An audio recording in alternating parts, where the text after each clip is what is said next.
Ciao amici telespettatori, siamo sempre nella rubrica dei cuori solitari e questa sera vi voglio presentare un altro ragazzo, 18enne di Mazara del Vallo. Tu sei? Pietro Fiorentino. Pietro Fiorentino, e c'hai praticamente 18 anni. Sì. E cerchi la tua anima gemella. Sì.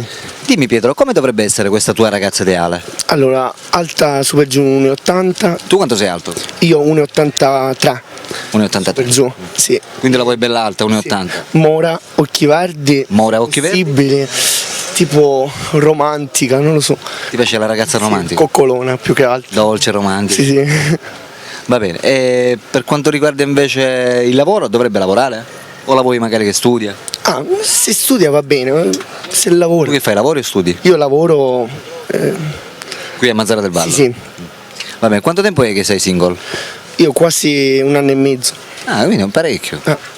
La solitudine è brutta. È normale. Dimmi. Uno non trova l'anima gemella. è normale. Certo. Ascolta, quali sono i tuoi hobby? Come passi il tempo nella giornata? Allora, io ballo latinoamericano. Ah, balli pure, complimenti. E niente, mi piacerebbe sfilare, non lo so, qualcosa, se me lo permette. Sì.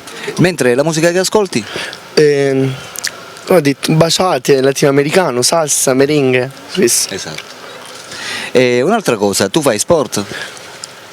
No, corro magari in bici. Fai footing? Cosa, sì, footing. Spesso?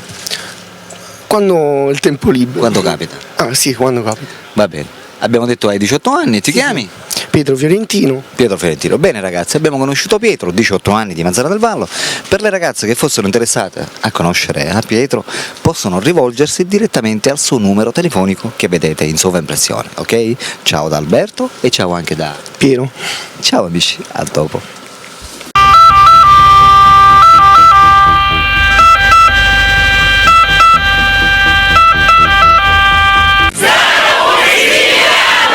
Oh yeah!